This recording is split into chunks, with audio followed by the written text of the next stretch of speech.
Fanno bene i sindaci dei comuni di confine della Marca a puntare tutto sull'autonomia del Veneto, accantonando l'ipotesi del passaggio al Friuli. Ad affermarlo è il costituzionalista Luca Antonini, per il quale i comuni che da anni parlano di referendum ricaverebbero più benefici dall'autonomia regionale piuttosto che dal passaggio oltre confine, dove certo le convenienze sono sotto gli occhi di tutti. È un sistema istituzionale più autonomistico e con più risorse. Lo stesso però si può ottenere per il Veneto ed è giusto che lo ottenga il Veneto perché non è assolutamente da meno della regione Friuli-Venezia Giulia, anzi al confronto a parità di risorse è certamente meglio.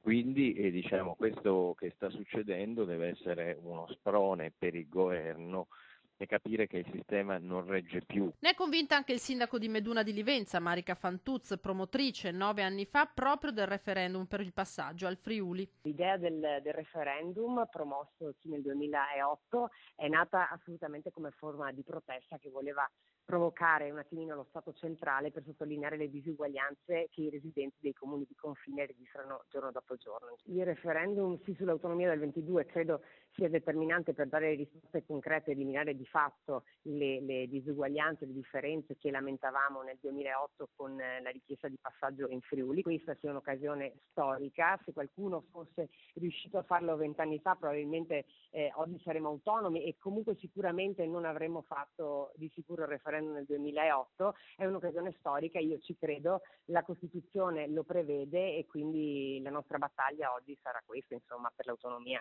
Ma non tutti ci credono e Cortina ha già fatto sapere di voler tentare il salto. Il governo deve prendere atto che c'è una situazione critica di sofferenza della Regione Veneto per il fatto di confinare con 2 regioni speciali e la risposta in Costituzione c'è, è quella della maggiore autonomia.